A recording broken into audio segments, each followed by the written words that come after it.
Tantor Audio, a division of Recorded Books, presents The Long Grief Journey: How Long-Term Unresolved Grief Can Affect Your Mental Health, and What to Do About It, by Pamela D. Blair, Ph.D., and Bradie Mccabe Hansen, M.A. Narrated by Callie Beaulieu. Author's Note on Confidentiality. Throughout the long grief journey, you will hear excerpts, quotes, and stories that were gleaned from interviews conducted solely for the purpose of writing this book, and clinical material taken from the decades of therapeutic practice from both Pam's and Bradie's careers. Some people allowed us to use their first names, while others wished to use an alternate name. This was always honored. In the case of clinical material, some people gave permission to use their stories and read the content before it was published. Some vignettes are a combination of several people's stories that reflect similar themes, and details are changed enough that specific people are not recognizable. Introduction. Why did we write this book? Does the world need another book about grief and loss? The answer is a wholehearted yes. This is based on a combined 40 years of experience in our therapy practices, where we often heard our clients say, "I thought I'd feel better by now," after the loss of a loved one. We wrote The Long Grief Journey because there are few non-clinical books that address those who are experiencing the continued challenges of grieving that go beyond the usual expectations for recovery. And what exactly is recovery? Although many grievers want a quick fix to their pain, our position is that healing from grief has no specific timeline, and that the challenging effects of grief can extend far into one's life to varying degrees. Redefining a meaningful life years after the loss of a loved one can create ongoing physical, social, psychological, and spiritual challenges. The international best-selling classic on sudden loss and coping with grief, I Wasn't Ready to Say Goodbye, co-authored by Brooke Noel and Pamela D. Blair, was written because the authors identified a desperate need for a book on the sudden loss of a loved one. I Wasn't Ready to Say Goodbye deals very effectively with the challenges and difficulties of the first and second years of grieving, but only briefly touches upon what happens when you're further down the road. The Long Grief Journey is for those caught in the grip of ongoing grief and its long-term effects. This has been called many things, including, but not limited to, complicated grief, traumatic grief, complex bereavement, prolonged grief, extended grief, abnormal grief, exaggerated grief, and pervasive grief disorder. Throughout this book, we will primarily use the term long-term grief to envelop a greater number of those experiencing the ongoing pain of grief without having to necessarily stay within the borders of the diagnostic categories. How long is too long for you to grieve? What does moving on look like for you? These are big questions, aren't they? Basically, it depends on who you ask. Who is this book for? This book is for the person who is careful not to open up to people again, because the pain of loss has all but cauterized the delicate veins carrying love to their heart. It is for those who have found a new partner and enjoy love and companionship, but have tucked away the pain of still loving their deceased beloved, who they feel they cannot talk about anymore for fear of making others uncomfortable. We are reaching out to those who feel as though they are in an alien landscape, walking among strangers, alone in the continued oppression of grief, having maybe given up on the idea of climbing out from under it or are unsure of the value of doing so. This book is also for those who, by all appearances, seem to have moved on.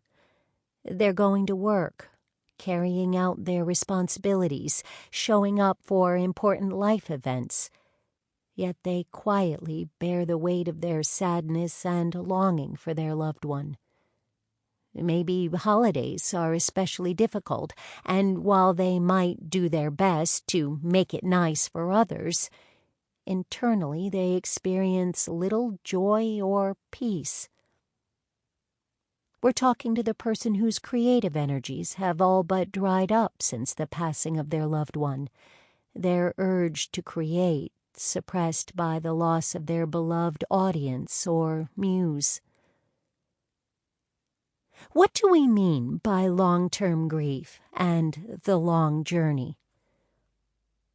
It is our view that recovery from grief does not often occur within the 2 months, 6 months, or 12 months following the loss of a loved one. For many people we've spoken to, the second year is often described as surprisingly difficult, because the beginning of year 2 somehow projects an invisible line that marks the expectation of, you should feel better by now. You went through all the firsts, and it's time to move on. Get back to life. Close to 3 million people die in the United States every year. Imagine that with each death there is at least one person, but likely up to 9 people, who are directly and significantly impacted by the death, leading to acute grief symptoms for an extended period of time. Statistics indicate between 10 and 20% of those grieving go on to experience complications with grief. No age group is immune from long-term grief, although data suggests the elderly suffer from long-term grief at higher rates, given the likelihood of the loss of a life partner. How do I use this book? The Long Grief Journey is designed to be a companion for you on your passage through grief, and promises to help educate, support, and coach you to rekindle a desire to live a productive, meaning-filled life, and to relate to grief in a different way. The Long Grief Journey will illustrate that you are not alone, and that there are common bonds tying all of us together as we walk on the road toward healing. There is no right or wrong way to listen to this book, but we suggest you keep a journal nearby to write down your thoughts and feelings about what you're hearing. There are prompts at the end of each chapter that ask you to engage with the material directly and make a plan to utilize the suggestions that resonate with you. The Long Grief Journey begins with our own stories and describes where we are now, from 4 years to almost 30 years after the loss of our loved ones. We then go on to address the effects of long-term grief on a life, particularly in areas to do with emotions, behaviors, relationships, and health. We also talk about some of the overlap between long-term grief and other mental health conditions, like post-traumatic stress disorder, PTSD, depression, and anxiety. Many people either worry about themselves or choose to respond to others' worries for them, and some wonder if there's something wrong with them. We talk about these concerns and when it makes sense to get help. We also speak to many of the difficult obstacles that appear on the long journey of healing and the potential effects of those obstacles. We then go on to address specific themes that are related to long-term grief. You will find examples that likely resonate with your own story, and you will see how some have traversed their own long journey and how some are navigating the rough terrain now. Specific routines, rituals, and exercises are offered in each chapter, with the hope that you will find something of use, no matter where you are on the grief journey. The appendix addresses pragmatic issues like when to see a doctor and how to select a style of therapy. We also share a list of websites that can be great resources should you choose to pursue therapy, peer support, or simply want to engage in more ways with your grief and healing. Are there any benefits to envisioning a less painful future? Yes, but only when you're ready. Moving forward into a life filled with meaning and wisdom gained is possible no matter how far into the grieving process you are. We believe this deeply, or we would not have written this book. We know it's hard. It may even feel impossible at times.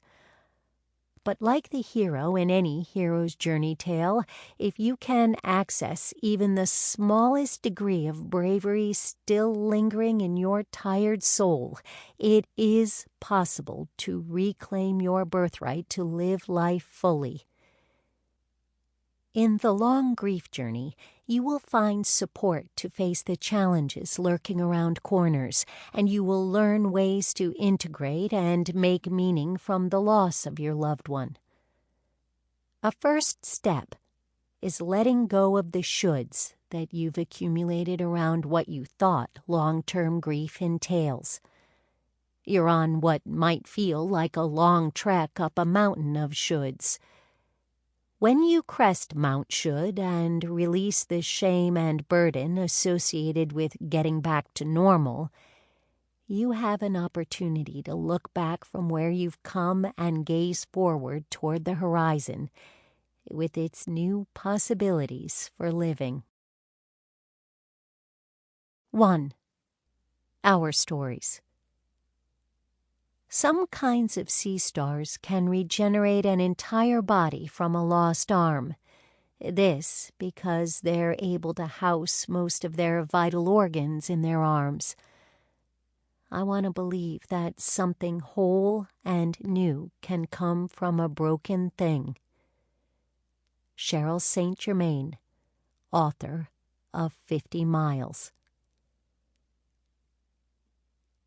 It would be near impossible to write a book about long-term grief without having experienced it. We offer our stories to let you know that we are on the journey with you, learning, growing, and stretching as we go. Pam's story. My personal story of grief begins with my father's and grandmother's deaths, followed by other significant family members, including my mother and later on my sister and my nephew. But the one that triggered a lingering and painful grief recovery was the sudden death of my son's father and my daughter Amy's stepfather almost 30 years ago. Have I moved on from George's death? In many ways, I have. I married again in 1984 to my husband, Steve. I continued my education, was ordained an interfaith minister, published a newsletter, helped to create valuable spiritual and psychological programs for Wainwright House, an alternative educational institute in Rye, New York, lectured nationwide, appeared on TV and radio, dabbled more in theater, became the co-author of I Wasn't Ready to Say Goodbye and 2 other books, was awarded a Ph.D. and opened a successful private psychotherapy practice. On paper, as they say, it looked like I had moved on. But had I? Taking action and resuming life as I did meant putting one foot in front of the other. Much of the taking action part was inspired by the loss of George.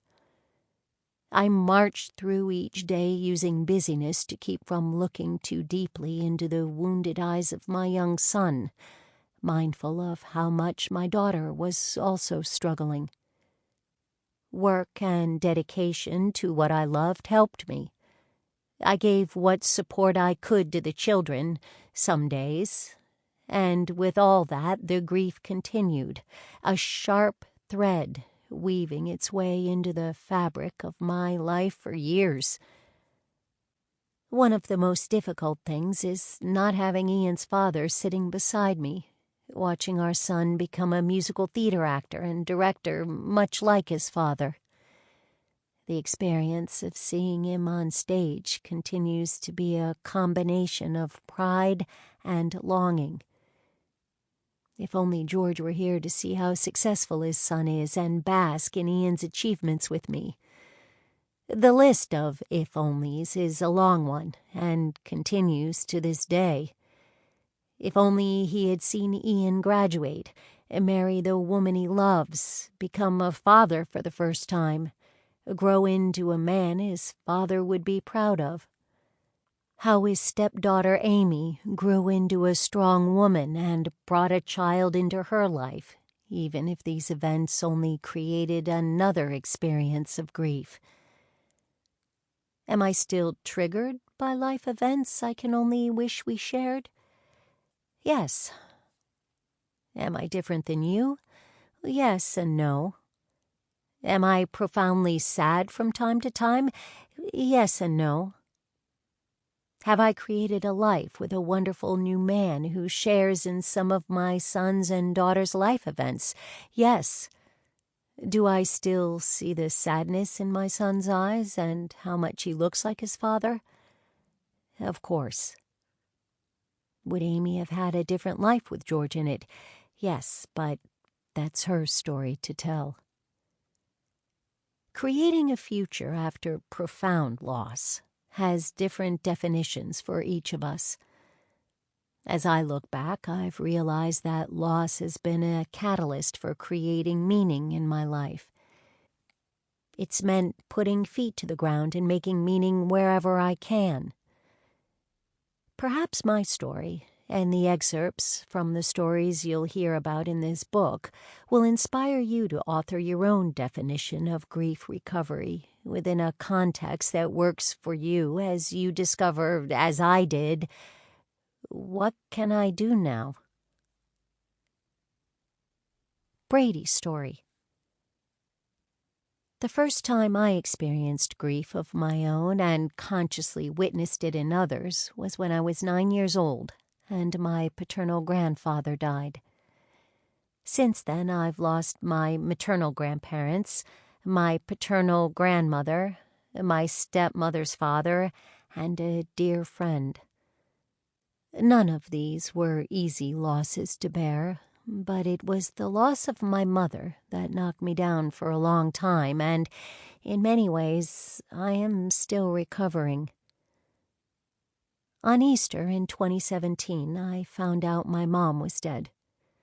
The medical examiner said she'd been dead for several days by the time she was found, but without an autopsy, the exact time is anyone's guess. Her death had followed nights of dreams and signs I received that I couldn't decipher. What good are symbolic communications from your psyche or from God if we can't figure them out, or if the only thing we do with them is say, "Something is happening, but I don't know what"? Why didn't I know my mom was alone, waiting to be found and cared for? I feel certain I could write a whole book just about the experience leading up to and following my mother's death. It has shaped and will continue to shape my life. Not a day goes by that I don't think about her at the very least, but usually it's more than that. Usually it's something I see in the mirror. My mother's death and the circumstances surrounding her death, they left a mark, certainly on my face. I look different now than I did before. I can see it in my own eyes. As much as certain physical experiences of grief have subsided, what remains is an imprint. When I look at myself, I see someone who has seen something, many things, that can't be unseen. My mother's death made me grow up and into a person who cannot deny or minimize the crippling power of emotional pain and grief. It burst my heart open. I've noticed my compassion for people has grown exponentially. I've also noticed a closer tie to heartache. My mother's death has also left what seems to be a permanent mark on my nervous system. There are some things I could do but struggled through before she died that I simply cannot do now. It feels as though certain nerves were cauterized, the nerves that allowed me to engage in small talk and go to social gatherings where you have to chit-chat. They're totally gone.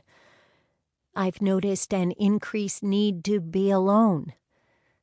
Since my mother's death, I've also noticed some physical effects I consider to be part of an inflammatory response, especially to do with arthritis. I've been learning about many ways to manage and metabolize stress so it doesn't wreak havoc on my body, a body that needs to move and work to feel okay. In the year following my mother's death, I, like Pam, put one foot in front of the other and made myself live. But at times it was very difficult because I could not sleep. And I really couldn't sleep. I don't remember what I thought about or what I did, but I remember realizing it wasn't safe to drive, and I wondered if I was going to have to seek out medical intervention. Around the same time, I bought a floor loom a friend was selling. I wanted to learn to weave on a loom, and this was my chance. My tank full of coffee, my weaving teacher came over one day to show me how to set up my loom. I was exhausted, but was motivated by a deep urge to learn an old craft. That night, I had to begin the process of threading all 738 heddles. I had to draw an individual thread through one tiny hole over and over and over again. I got about half done that first night, and you know what? I slept the whole night through. The next night I threaded the remaining heddles, and the same thing happened. I slept. Ever since then, I've not had a bout of insomnia that even comes close to what I experienced then. From there, I regained some strength and my bearings, and I started the long process of moving through my grief. I worked more in my clinical practice. I taught children fiber, art, and craft at our local elementary school. I parented, partnering with my husband in the hard work of running a house. I did all the stuff. And in retrospect, that helped. I willed myself forward, and when I struggled, I relied on my therapist, my acupuncturist, close family and friends, and nature to help me through. I still ache from the loss of my mother. Certain holidays and anniversaries remain difficult, but I am learning new ways to make meaning in those moments.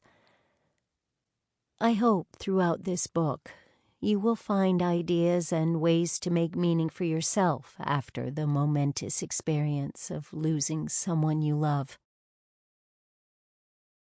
2.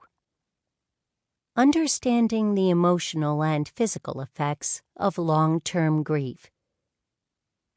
Your absence has gone through me, like thread through a needle.